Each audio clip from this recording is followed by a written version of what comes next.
Welcome to 1856 First Church, Pella, Iowa podcast.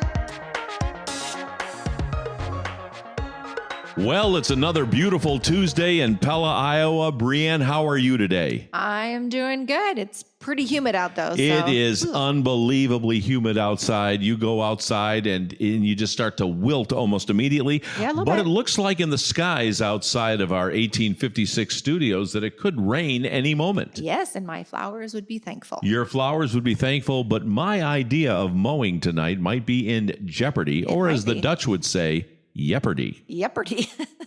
You know that the two favorite game shows of the Dutch are Jeopardy and Wheel of Fortune. I did not know, but You thank you probably for didn't know updating that, it. but Yes. I appreciate that.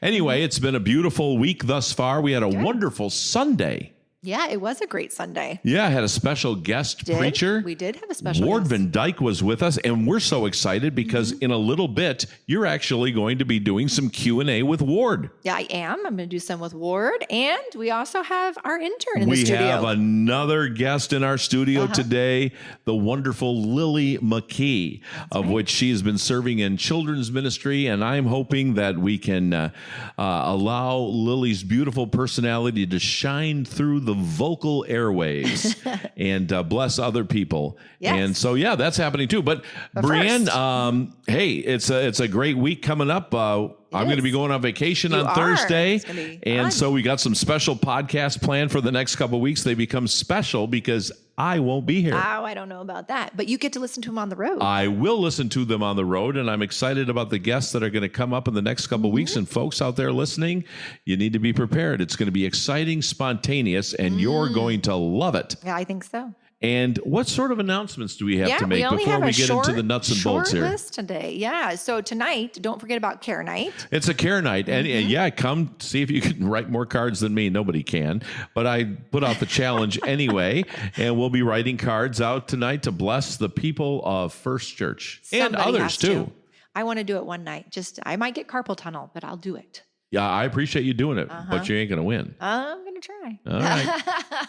So that's tonight. And then reminder, folks, that note was sent out, but we're going to do no prayer night tomorrow night, but it will be on July 2nd. Yeah, you may instead. pray tomorrow night, but we're not going to gather for prayer because we realized we had a redundancy on our We calendar. did. Do I need to say it again to be redundant? I think we had so. a redundancy on our calendar, so we had it both tomorrow night and July 2. So we're going to meet July 2, really hone in on Bible school. Excited about that. Yeah, speaking of Bible school, that's coming up too. I am so excited I could almost squeak. Oh, good. Now, I'm going to California on Thursday, and I hope somewhere out in the great Wild West I can find my perfect cowboy hat I hope for Bible so. school. Yeah. Either I'm going to find it in, there's a place we go called Tonopah, Nevada. It's like a slice of time out of the show Gunsmoke. Okay. I'm either going to find it there in that town or somewhere on our way back when we go through the great state of Wyoming. Yeah. But I'm going to come back with a genuine cowboy hat. I love it. You should look for some cowboy boots too. See if you Yeah, can make I could Darwin. always borrow some from Darwin. Just put Yeah. some Kleenex in the toes. Now, what I don't have is spurs, but my wife says it could damage the floor. Yeah. Well, any Western attire would be great. But who knows? Maybe I can come home with a pony. Ooh, that would be exciting. That would be nice in the back of the Jeep, one of those miniatures, hang its head out. Yeah, it would be a great item to add to our decor. Yeah, well, Bible school is going to be exciting. It is going to be great. It's going to be very I'm looking good. forward to the theme. And it's July 14th Yeah. through the 18th. Yeah, want to make sure people start, registering their kids for that. It's going to be great, great, great. And we could always use more volunteers. Yeah. So if you haven't, please sign up. Yeah, everybody's going to sign up. We're not too worried about that. They're going to get there. And a lot of other activities coming up in July, but we won't bore those with you now because we'll come up with those later. And looking forward to Sunday. Got a special guest pastor. He's going to be awesome. You all know him. You all love him. It's going to be good, wonderful worship. And we're going to continue in 1 John. Okay. We have any other announcements there, Breanne? That is all I have, unless you have something Well, else. I think it's great, and I look forward to making announcements with you in a couple of weeks when I come back. Well, that's great. Well, maybe we should get into the interview of our intern, Lillie. I think we should turn our full attention, the full studio spotlight, onto none other than Lillie McKee. All right. We have Lillie McKee in the studio. How are you, Lillie? I am so good. Good. I'm glad you could be here with us today. So some of you know Lillie as our Central College student who was here every Sunday visiting as a college student, but she has now graduated from Central College with a psychology degree, correct? Yes. And so what are you currently doing?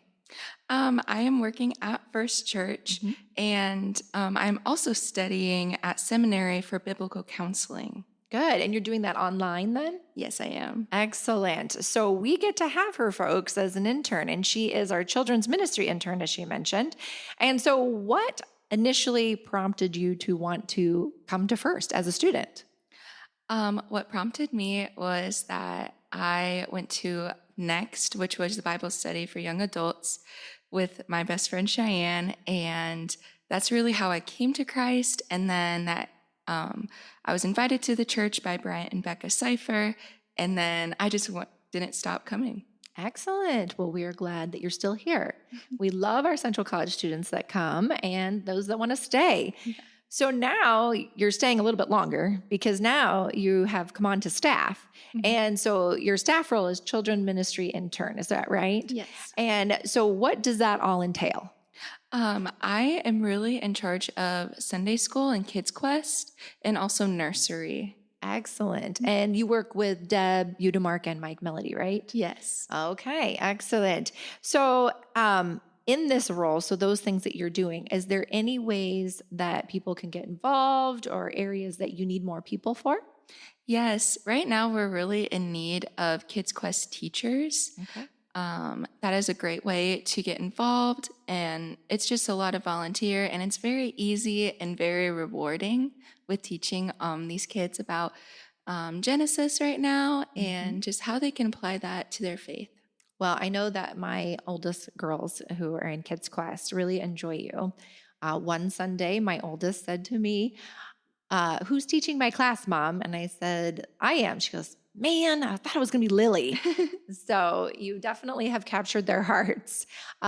So tell us about some of the fun activities that you do in Kids Quest. We've done quite a few different fun activities, right?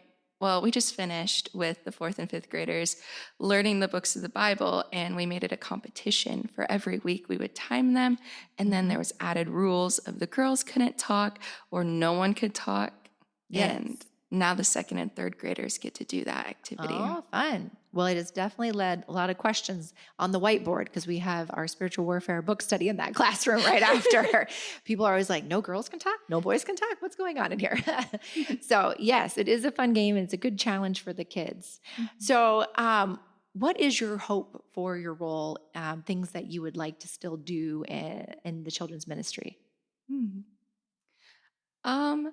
I would just love to continue to prepare teachers and prepare these kids so that they can have such a strong foundation in their faith going forward in life, and that they are just able to give it the gospel to other kids and bring other kids in as well. Excellent. Well, and so my last question for you would be, why children? Why do you enjoy working with children, and what drew you to the children ministry role? Okay. So I worked at Lakeview last summer, and that was I used it as a psychology internship. And that is when I fell in love with working with kids, is that I constantly had to be around kids, and I learned I'm very good with behavioral kids and just making all of those connections and just being able to equip them to go evangelize and everything and just build up their faith was just so wonderful. And I realized that I want to do that for the rest of my life. Oh, that's awesome. Well, we are lucky to have you and glad to have you on staff and working with the children.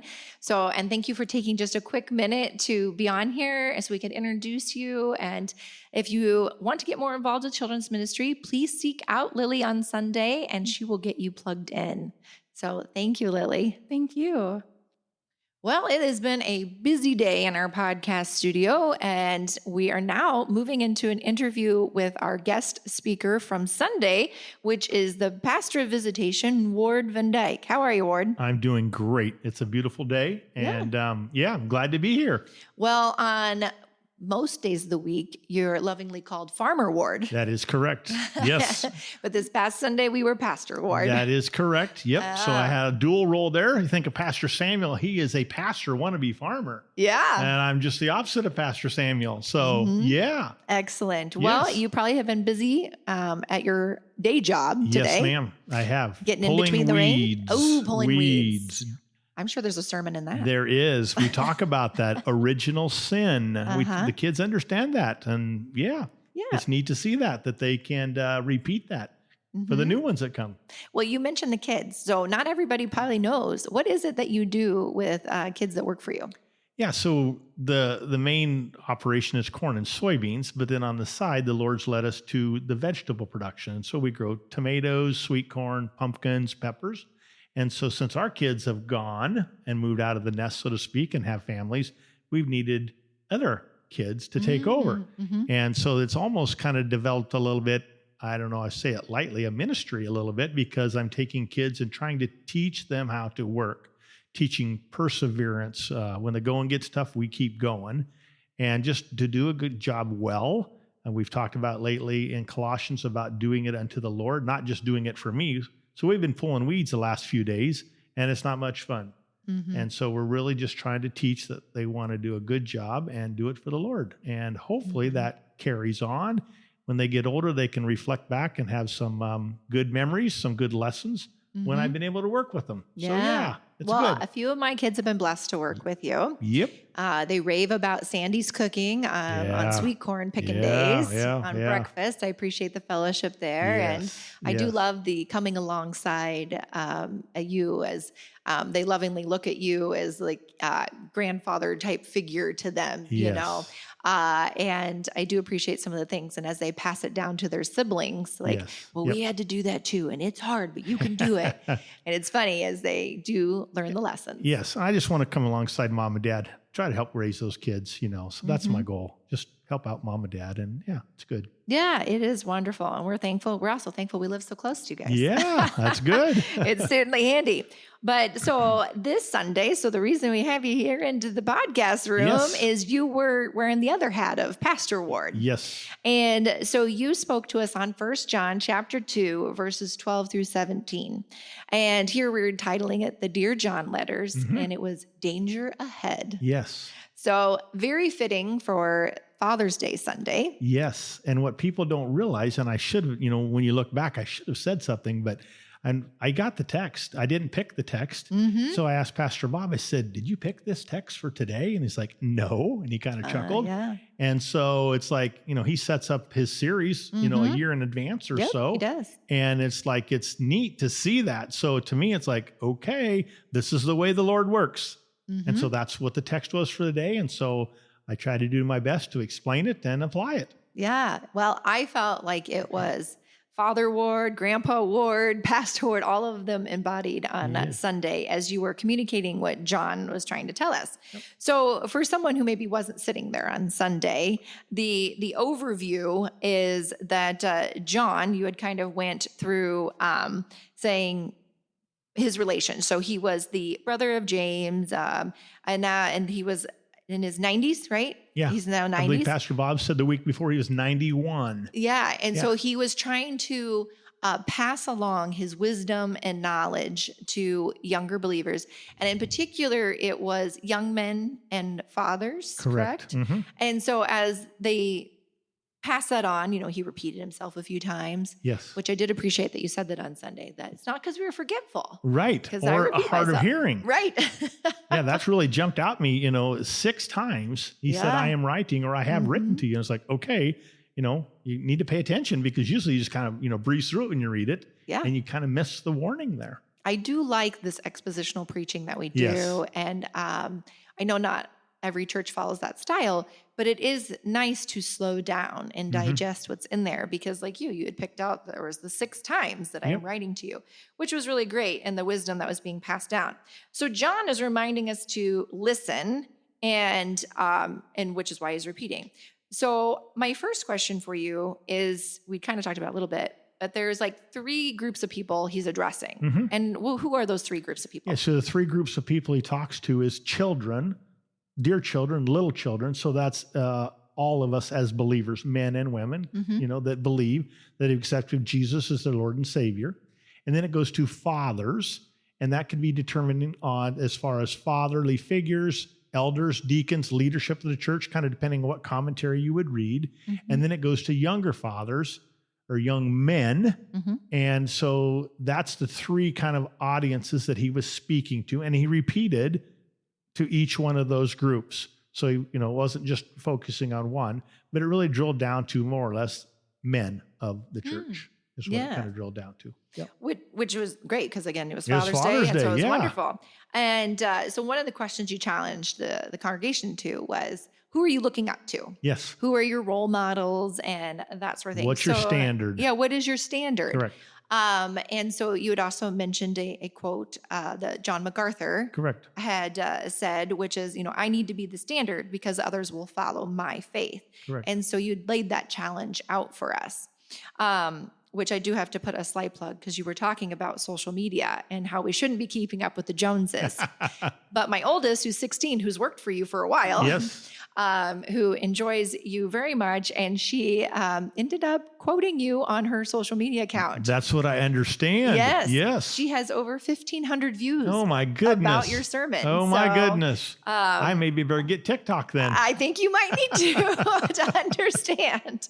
I still don't have TikTok, but anyway, Yeah. It was good. But yeah, what I was getting at is that, I didn't intentionally seek out John MacArthur. I was actually trying to learn about preaching this way. Yeah. And I just happened to go on that. And so I listened for quite a while. And then MacArthur said, what's your standard? Somebody else is going to be following you. And it really hit me. And so that was kind of the way I try to be spirit led a little bit and apply that. That's how I try to determine that the Lord is maybe saying I need to put this in my message. And so, yeah, then that worked in great to the message. And that was a challenge really to all men, and women can follow along too, is what is your standard? Because people are watching you. Older men, younger ones are watching you. Middle-aged men, younger ones are watching you. Even the young boys are watching you. So what is your standard? And are you going to live up to that? And if you want to raise the standard, because maybe you didn't have that greatest standard growing up or whatever your situation is, that you can raise the standard. I mean, if you're a believer, you have the Holy Spirit living in you, and he is there, that counselor, to help you raise the standard. And then I kind of try to include that ladies, encourage your men, encourage those, because encouragement is a great, great tool to use to people. Yeah. That was one thing I was going to compliment you on is I feel like you and Sandy have been a great example to Stephen and I, and your walk and how you raise your kids and just even your engagement at the church. I think about the leading of the Iron Men groups. That's one thing that you have really spearheaded and tried to get more men in. It has grown exponentially, which is wonderful. I love seeing men spearing each other on. Yes. Especially they're the leaders of the households. And so their schedules aren't as flexible. They have full-time jobs and many responsibilities, whether they're at the church or elsewhere. And they're getting a lot of spiritual attacks as the leaders. And so I love that they're having an opportunity to encourage each other and spear each other on. So with the role model aspect, you have set this up, and I've always heard, the horizontal and the vertical. And so you should, what is that? You should be having someone mentor you and you're mentoring others. And so how long has that been going on in your life? The receiving mentorship and giving it? Yeah. I mean, unofficially, I've always tried to seek out somebody else that can help me make good decisions. So I've kind of, in my business, I have an accountant, I have a lawyer, different professionals to help me, so to speak, help me in the business. Well, I want the same thing, as far as my life goes. I want somebody to be able to help me make decisions. And so I've had an unofficial mentor for probably 20 years that's been able to help me through some things, just life and stuff. And it's neat to be able to see he is just a step ahead of me in his, life as far as kids, grandkids and stuff like that. But things that he's gone through in his life have been able to help me go through in my life. And so that's been very valuable to me. And so, yeah, I've sought that out because I want to try to do better. And so, yeah, that's really with the Iron Groups, what we're trying to do is to try to just sharpen each other. And so we've started a second iron group just because we were challenged that we want to grow. And so, but with our first iron group, I mean, I was challenged like you can't believe by a younger believer. You know, I'm a kind of a crockpot believer. I've always been here, you know, and so one of the younger guys was, you know, he was more in the Catholic faith and didn't come, but it's amazing how he could sharpen me, you know, so it goes both ways. And so that's really, I don't know, it just came. I don't know how I got to in charge other than I saw my name was on the bulletin for iron groups. So how that got there, I don't know. So, but yeah, we'll run with it. You know what I mean? And do the best. I love the church. I want to serve the church as best we can. I just, we have a great, you know, unified body here. And as we look ahead, the Lord's going to do great things here with First Church. And so we just want to be used, and it's not for us, it's for God's glory. So yeah, it's good. It's great. Yeah, I remember when you were serving as elder, and you interviewed my son, who is 14 now, and he made profession of faith. I think he was 12, and you interviewed him. Okay. And then one of the things he said was that Ward said, you know, tell me how you want me to pray for you, and this, you know, and then also you were reciprocating that, how he could pray for you. And I love that the vulnerability as an adult that you were asking him to pray for you just so they can understand what it means to be a part of a body of believers. Yes, exactly. So, yeah, I just thought that was great. So you had mentioned too earlier about maybe you weren't given a hand of great leadership or someone to follow or to look up to in the spiritual life. And you said, but you can raise that bar. So in your opinion and your experience, how can someone raise the bar if they hadn't, even I guess if they did have a good life, they can always raise the bar? Yeah, I just think it's really wanting to do better, you know, want to grow closer to the Lord. I mean, the big term there is sanctification. And so we want to grow closer to the Lord. And so how we do that is really get with other men, you know, whether that's First Church men, preferably.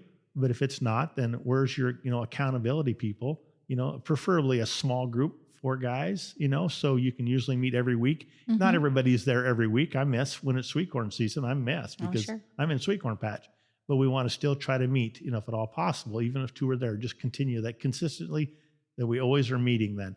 And really just watch it happen. You have to be vulnerable. You have to be honest. But like in our iron groups, we say what's said here stays here. So it's a safe place that we can talk about things and know it's going to stay there. And so that's key. And so, you know, the iron groups are you read the word, you talk about it, and you pray. It's real simple. Yeah. It's the same thing with Women of the Word groups. And I've been very blessed by the good. women that Great. I've been with. So Yeah, awesome. Great. So in the text, so verses 15 and 16, John starts to give us a warning. Yes. Here it says, you know, do not love the world or the things in the world. If anyone loves the world, the love of the Father is not in him. And that's, you know, very scary thought. Yeah, it's And bold. It is very bold of him to say that. So how does that call not to love the world apply to us in the culture that we live in today, where we're mostly, you know, bombarded with materialism and consumerism? Exactly. I mean, we have a choice. It's the world or it's the Father, as I tried to present Sunday. And it comes down to that decisions in the moment. You know, are you going to satisfy a craving or a pleasure? And if you are, what's that going to look like, you know, down the road, 5 years, 50 years? What's that going to look like? So we have decisions to make and we have choices. And so I tried to say we want to choose the Father. And it's not easy. You know, we're tempted a lot. You know, there's spiritual warfare. We've talked about that a little bit earlier. There's temptations out there. So we have to be willing to try to slow down and make good decisions. And so hopefully we've got other men around us to spur us on, encourage us to make those decisions, good decisions. And if we fail, okay, let's you know, ask for forgiveness and let's go on. You can do better. And I mean, what advice do you have for someone on that? On the slowing down, like how to make good choices? Like how would you give a new believer or someone young in their faith Yeah, try to not to think about how you're going to feel in 5 minutes. You're going to feel in 5 years or something. Just think about that, while you're doing that. I mean, sometimes like you go out to eat and you eat a smorgasbord. It's like, oh, it's so good. It's so good. Yeah. And afterwards, just like, why did I do that? I feel know. terrible. Right. Okay, well, that's kind of the way sin can be. So, I think just really trying to be intentional, think about that, get yourself off me, myself, and I, and focus on, if you're married, focus on what's best for your wife, your kids. The responsibility goes up then. So change the focus, get it off yourself. Good. Yeah. As you had mentioned on Sunday too, you had challenged us a little bit with, think about your choices and the impact, not only yourself, but also the others and down the road for future generations. And Scripture talks about that as well. You had mentioned that on Sunday, and which then you brought us back to that statement of what is our standard. Yep. And I love that because it was definitely a good stopping point and reflection of, okay, what is my standard? What are some reoccurring things that are hindering me from surrendering all over to God? So there is, we have to be in the world, of course. Here. Right. And we got to be salt and light. So how can we balance the command not to love the world, but still live in it and engage non-believers? We have to kind of look at it as we're a traveler passing through. So our home is in heaven. So we're here a short 100 years compared to eternity. And so we're passing through this. And so we try to make good choices with the Holy Spirit's help as we continue to, grow and get old, so to speak. Yeah. No, that's good. Just thinking we was passing through. Yeah, we are. Yeah. I heard that from a sermon somewhere, and I just remember that. You were travelers passing through. Yeah. Yeah. I had this visual in my mind. I had another sermon I had seen too, which is like a rope, and you have like this little short stent of a rope is our life on earth. And then like the rest of it is like almost like infinity kind of thing in our time after this. And so what are those short decisions, how they affect our long term? We're on a tombstone. The dash between the numbers is pretty small. Yeah, that's true. So, I love that you kind of took us into, what are the things taking us away? Materialism, pride, greed, whatever it is, but then choose the Father instead of those things. Yes. And you had also mentioned about humble service to the Lord. And we all have gifts and talents that we can share. And so while we have those, I don't think we often recognize that we have these gifts and talents that we've been given to serve the Lord in. So when we fail, how should we respond to that failure as we don't keep God's commandments? Ask for forgiveness and get back up and go again. Okay. I like this. Short and sweet. Bullet points. Yeah. I mean, sometimes we can make excuses that this happened or that happened and stuff. And it's like, well, yeah, but that's life. Life can be hard. People, loved ones die and different things happen. So it's all, God's got it all. And so let's just try to stay on the positive side and do better, and if we do fail, don't get beat up and stuff. It's just, ask for forgiveness and keep going. Yeah. Keep advancing the kingdom. Keep going. Keep going. Amen.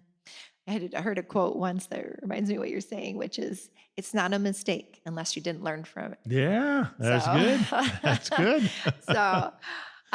So my last question from your sermon is, how can we foster an environment of spiritual growth within ourselves and with others? Well, first of all, you need to be in the Word every day, reading the Word. There's devotionals that can help that, but really just reading the Word. And if you just like, well, where do I start? Well, what's the date today? Well, today's the 17th, so it's pretty easy. Proverbs 17. There's 31 Proverbs. So that's just pretty easy to read that, if you don't know where to start. That's what I like. But I think, as a church, we can continue to raise the standard on our leaders by educating. What do we do as elders? What do we do as deacons? How should we handle things for myself? How can I better visit and love and care for our older people? What does that look like? Or if somebody's got a sickness, how can we love on them better? If they would lose a child, how can we love them better? How can we care for them. Now, obviously, there's a responsibility if the family's there, but as a church, what is our responsibility? How can we do that? So I think just trying to do better, trying to, I love to go to, class after church like that, or be a teacher, for the little kids. Somebody's got to do it. And so let's step in and try to help out. If we're never, and I think I try to say we're never too old or never too young to serve. And I know there's some exceptions because of physical, things and stuff like that. But really what I was trying to make a point out is we always can do something, I know an older lady that I visit, she's over 100 and she prays. Wow. And she listens to her Bible all the time. When I go in, she's listening to her Bible. And so it's like, what an inspiration, And so there's other ways to do it. Like on Wednesday nights when we serve, I said with the older people, I mean, that's just the way they all are older people, but it's a joy. It's such a blessing to see everybody having fellowship, eating a meal together, and we're cleaning up and stuff, and we have a great time together. And so I just want more people to have that joy in serving. And, we're not doing it for ourselves. We're doing it for God's glory, but it's just in the unity that it builds as a church of everybody's pulling together. Everybody's working the same direction. It's great.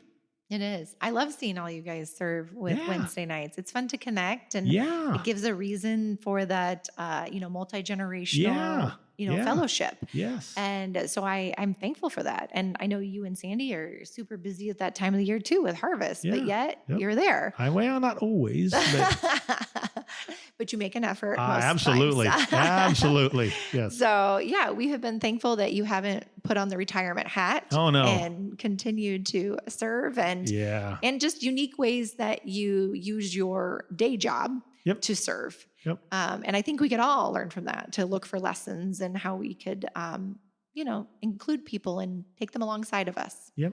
Exactly. Every day. Well, I hope to hear from you again, Pastor Ward. Well, we'll see. You never know. Well, that would be great. So we certainly appreciated you on Sunday. So thanks for bringing the message. Right. And this Sunday, I think Mr. Melody is going to be preaching. Pastor Mike. That's I right. look Pastor forward Mike. to it. Yes. Another one that wears many hats. Yeah, he does. I know. So we'll look forward to hearing from him. And church is at 9:30. And so bring a friend. Absolutely. Or two. Yeah. And we'll see you all on Sunday. Yes. Look forward to it.